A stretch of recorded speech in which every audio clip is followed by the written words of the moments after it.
నారాయణం నమస్కృత్య నరంచేవ నరోత్తమం దేవీం సరస్వతీం వ్యాసం తతో జయముదీరయేత్. ఓం శ్రీ గణేశ శారద మాతృశ్రీ గురుభ్యం నమః. మిత్రులారా, అశ్వత్థామ వేసిన నారాయణాస్త్రం భయంకరంగా పాండవ సైన్యం మీదకి విరుచుకుపడింది. అర్జునుడు దుష్టజుమ్నుడు ద్రోణాచార్యుడిని అక్రమంగా చంపాడని, దానికి ధర్మరాజు సపోర్టు చేశాడు, అబద్ధమాడి అశ్వత్థామ హతః కుంజరః అంటూ ఆ కోపం మీద అర్జునుడు కినుక వహించి కామ్గా ఊరుకున్నాడు, ఈ యొక్క నారాయణాస్త్రానికి ప్రతిక్రియ చేయకుండా. ఆ సందర్భంలో కృష్ణుడు అందరినీ కూడా అస్త్రశస్త్రాలు వదిలేసేసి సరెండర్ అవ్వండి ఆ అస్త్రానికి, అదే తగిన మార్గము, వేరే ఛాయిస్ లేదు అని చెప్పినప్పుడు అందరూ ఆ పని చేసినా కానీ భీముడు ఆవేశంతో ఎదురెళ్ళాడు.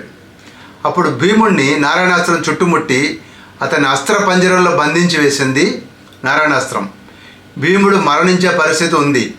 ఆ సందర్భంలో అర్జునుడు, కృష్ణుడు కూడా తమ యోగశక్తితోటి అక్కడికి వెళ్ళి భీముని రథం మీద నుంచి కిందకి లాగి ఆయుధాన్ని ఆయన చేతిలోంచి పక్కకు పడేసి ఆయన్ని సరెండర్ చేసినప్పుడు నారాయణాస్త్రం పూర్తిగా శాంతించింది.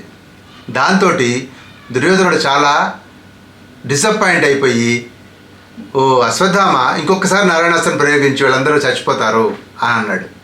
అప్పుడు అట్లా కుదరదు, ఈ యొక్క నారాయణాస్త్రాన్ని ఒకసారి వేయాలి, మళ్ళీ వేసినట్లయితే అది తిరిగి వేసిన వాడినే సంహరిస్తుంది అని అశ్వత్థామ చెప్పాడు. చెప్పినప్పుడు సరే ఓకే, నీ దగ్గర ఇంకా చాలా అస్త్రాలు ఉన్నాయి కదా, వాటితో యుద్ధం చెయ్యి, ఏం ప్రాబ్లం లేదు అని దుర్యోధనుడు చాలా ఉత్సాహంగా అన్నాడు. అప్పుడు అశ్వత్థామ దుష్టజుమ్నుడి మీదకి యుద్ధానికి వెళ్ళటము, ఆ యొక్క దుష్టజుమ్నుడు ఓడిపోవటము, ఆ తర్వాత అక్కడి నుంచి అతన్ని రథాన్ని దూరంగా తీసుకువెళ్ళటం జరిగింది. ఇదంతా జరిగిన తర్వాత ఇక్కడ ఏం జరిగింది, అశ్వత్థామ తర్వాత ఏం చేశాడు అన్న పాయింట్ కనుక చూసినట్లయితే, అప్పుడు ఈ సైన్యం అంతా కూడా అశ్వత్థామ చేతులు నిలబడలేక పాండవ సైన్యం పారిపోతుందన్నమాట. అప్పుడు అర్జునుడు అశ్వత్థామని యుద్ధానికి ఆహ్వానించాడు. పాండవ సైన్యాన్ని, పారిపోతున్న పాండవ సైన్యాన్ని వెనక్కి పిలిచి అశ్వత్థామని ఛాలెంజ్ చేశాడు అర్జునుడు. అప్పుడు అశ్వత్థామ తీవ్రమైనటువంటి కోపంతో కృష్ణార్జునుల మీదకి, పాండవ సైన్యం మీదకి ఆగ్నేయాస్త్రాన్ని అభిమంత్రించి వేశాడు. ఆ అస్త్రానికి తిరుగు లేదనమాట. దాంతో కొన్ని లక్షల మంది సైన్యం నశించిపోయింది. అంతటా అంధకారం. ఆ అంధకారంలో సైన్యం కానీ, కృష్ణుడు కానీ, అర్జునుడు కానీ, వాళ్ళ రథాలు కానీ కనపడలేదు.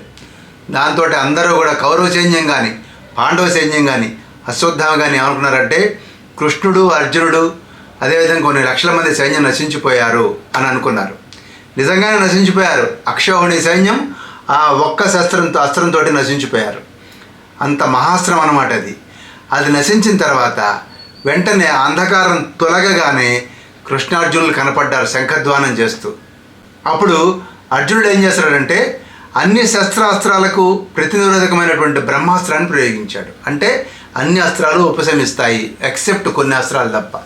ఆ విధంగా బ్రహ్మాస్త్రాన్ని ఎప్పుడైతే ప్రయోగించాడో అశ్వత్థామ యొక్క మహాస్త్రం శాంతించింది. అశ్వత్థామకు అర్థం కాలేదు, అక్షౌహిణి సైన్యం పోయింది కానీ మధ్యలో ఉన్న కృష్ణార్జునులు రథంతో పాటు నిలబడి ఉన్నారు, ఇదేమిటి, ఇదంతా మిథ్య మాయా ఏమిటి అని ఆశ్చర్యపోతూ తన ధనుసును అక్కడ పడేసేసి ఆ యుద్ధభూమి నుంచి దూరంగా వెళ్ళిపోయాడు అశ్వత్థామ. అలా వెళ్ళిన సందర్భంలో దారిలో ఆయనకి వ్యాస మహర్షి కనపడ్డాడు. అప్పుడు వ్యాస మహర్షితో అశ్వత్థామ అడిగాడు అనమాట, ఏమిటి స్వామి మాయా, నా అస్త్రానికి ఎప్పుడు కూడా ఎదురు లేదే, నేను ఇంత మహాస్త్రాన్ని సమంత్రకంగా ప్రయోగిస్తే కృష్ణార్జునులు బతికి నిలబడ్డారు, ఇదే మాయా, వాళ్ళు మానవ మాత్రం లేనప్పటికీ కూడా వాళ్ళన్న అస్త్రశస్త్రాలు ఏం చేయలేకపోయినాయి అన్నప్పుడు అప్పుడు వేదవ్యాస మహర్షి నవ్వి, ఓ అమాయకుడా, పూర్వీకులకు కూడా పూర్వీకుడైనటువంటి నారాయణుడు ఉన్నాడే, ఆ నారాయణుడు ధర్మదేవత పుత్రుడుగా భూలోకంలో జన్మించాడు ధర్మ సంస్థాపన కోసము. ఆయన హిమాలయ పర్వతాల మీద 60,600 సంవత్సరాలు ఒకసారి తపస్సు చేశాడు. ఇంకోసారి దానికి డబల్ టైం అంటే 1,20,000 సంవత్సరాలు ఆయన హిమాలయ పర్వతాల మీద తపస్సు చేశాడు. తన తేజస్సు చేత భూమిని, ఆకాశాన్ని కూడా నింపేశాడు ఆయన. అంతటి మహానుభావుడు ఆయన. ఆయన తన తపస్సు చేత దివ్యత్వాన్ని, బ్రహ్మత్వాన్ని కూడా పొందాడు. ఆయన రుద్రుడిని సమీపించినప్పుడు పార్వతీదేవి సమేతంగా రుద్రుడు ఆయనకి ప్రత్యక్షమయ్యాడు. ప్రత్యక్షమైనప్పుడు నారాయణ, నువ్వు అనుగ్రహించడానికి, ఊహించడానికి వీలులేనంత సర్వశక్తి సమన్వితుడై అటు మనుషుల్లో కానీ, ఇటు గంధర్వుల్లో కానీ, అటు దేవతల్లో కానీ ఎక్కడ కూడా ఎదురులేని వాడిగా ఉంటావు నువ్వు. నీకెవరు ఎలాంటి బాధలు కలిగించలేరు అని అన్నాడు. ఆ విధమైనటువంటి నారాయణుడు మాయ చేత ఈ జగత్తంతా మోహింపజేస్తున్నాడయ్యా. ఆయన తపస్సు నుంచి ఆ నరుడు కూడా జన్మించాడు. అతడు కూడా నారాయణుడితో సమానుడే. ఈ ఋషులిద్దరూ అంటే నరుడు నారాయణుడు కూడా లోకయాత్ర కోసం ప్రతి యుగంలోనూ జన్మిస్తూ ఉంటారు. ఇప్పుడు ఆ నరనారాయణులే కృష్ణార్జునులుగా జన్మించారు. అర్థమవుతుందా? నువ్వు వాళ్ళని ఏదో చేద్దాం అనుకుంటున్నావు, నువ్వేమీ చేయలేవు. ఇంకొక విషయము, నువ్వు రుద్రుడిని విగ్రహ రూపంలో ఇన్నాళ్ళ నుంచి పూజిస్తూ ఉన్నావు. కృష్ణార్జునులు ఆయన లింగ రూపంలో పూజిస్తూ ఉన్నారు. అందువలన నీకంటే కూడా వాళ్ళ ప్రభావవంతమైన వాళ్ళు అజేయులు అని వ్యాస మహర్షి చెప్పినప్పుడు అశ్వత్థామ అటు రుద్రుడికి ఇటు కృష్ణుడికి మనసారా నమస్కరించి అక్కడి నుంచి వెళ్ళిపోయాడు. ఆ తర్వాత కౌరవ పాండవ సైన్యాలు ఆ రాత్రి విశ్రాంతి తీసుకున్నాయి. ఈ సందర్భంగా అర్జునుడికి వ్యాస మహర్షి దర్శనం ఇవ్వటం జరిగింది. అప్పుడు అర్జునుడు ఒక ఆశ్చర్యకరమైనటువంటి విషయాన్ని అడిగాడు. హే పూజ్యుడా, హే వ్యాస మహర్షి, నేను యుద్ధంలో అనేక మంది సురులను సంహరించాను.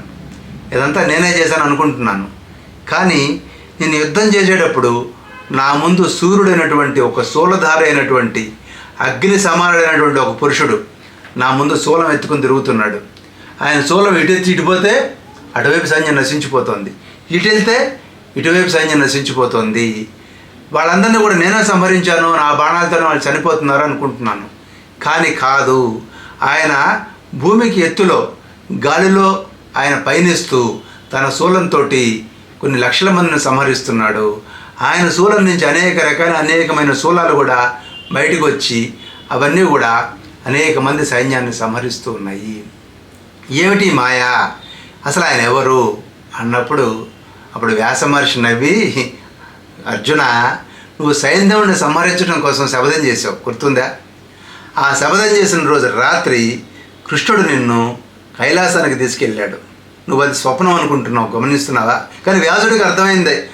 ఆ యొక్క కృష్ణార్జునులు కైలాసం వెళ్ళడం అనేది వ్యాస మహర్షి గ్రహించగలిగాడు. అది ఆయన తపశక్తి. నువ్వు ఆ రోజు వెళ్ళావు కదా, అక్కడికి వెళ్ళి ఆ శంకరుని యొక్క దర్శనం చేసుకున్నావు, పాశుపతాస్త్రాన్ని తెచ్చుకున్నావు నువ్వు ఆ రోజున. గమనించావా? ఆ శంకరుడే ఈ శంకరుడు. ఆయన ప్రళయకారకుడు, లయకారకుడు. ఆయనే యుద్ధంలో నీకు సహాయం చేస్తూ ఉన్నాడు. కృష్ణుడి మీద ప్రేమతోటి నీకు సహాయం చేస్తున్నాడు.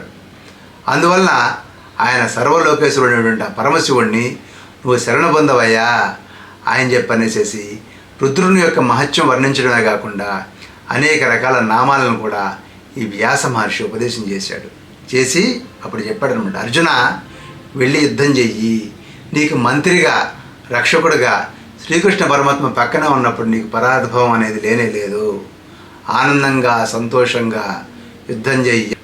వ్యాసుడు అన్నాడు, ఎత్ర కృష్ణస్తతో జయ, ఏం భయం లేదు, ధైర్యంగా యుద్ధం చేయి అని చెప్పనేసేసి అర్జునుడిని ఆశీర్వదించినటువంటి వ్యాసుడు అంతర్ధానం చెందాడు. ఇక్కడితోటి ద్రోణ పర్వం సమాప్తం అవుతుంది.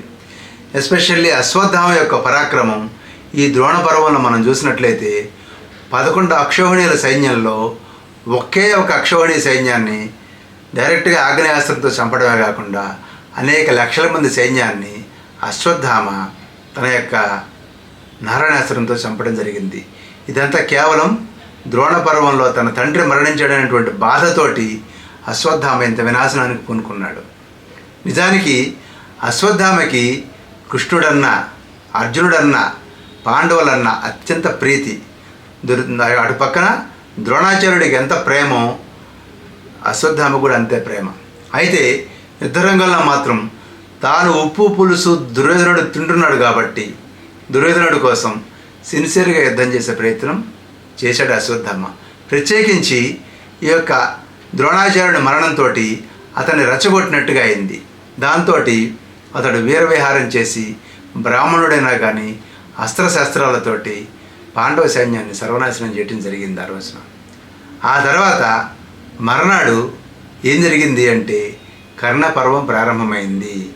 ఈసారి కర్ణుడే సర్వసైన్యాధిపతి అని అందరూ కూడా ఏకగ్రీవంగా తీర్మానించారు. నిజానికి ద్రోణాచార్యుడు సర్వసైన్యాధిపతి అనే సందర్భంలోనే మనస్సులో దుర్యోధనుడికి కర్ణుడిని సర్వసైన్యాధిపతం చేయాలనేటువంటి కోరుకుంది.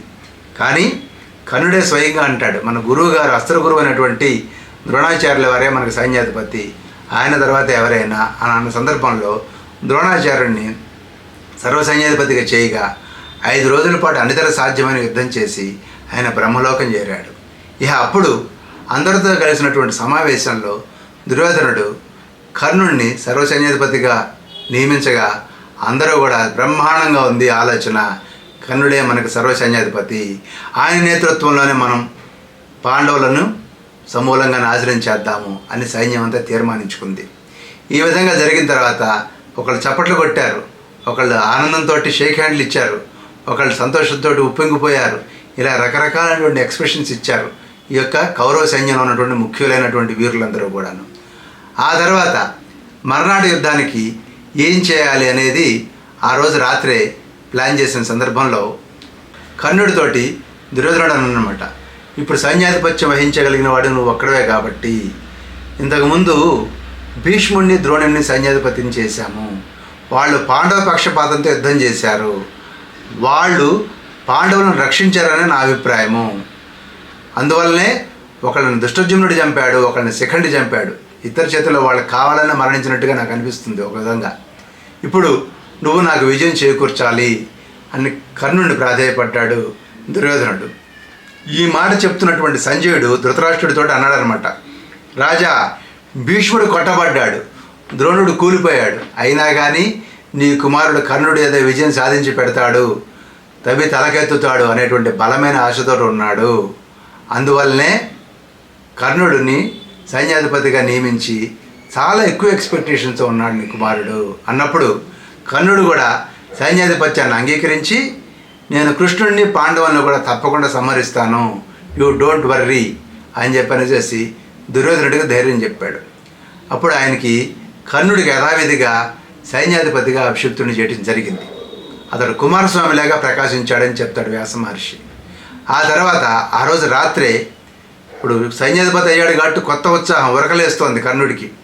అప్పుడు కౌరవులందరూ కూర్చుని మకర వ్యూహం పన్నుదాము రేపొద్దున అని తీర్మానించుకున్నారు కర్ణుడి ఆధ్వర్యంలో. వీళ్ళు మకర వ్యూహం అనుకోగానే ఇన్ఫర్మేషన్ పాండవులకు చేరిపోయింది.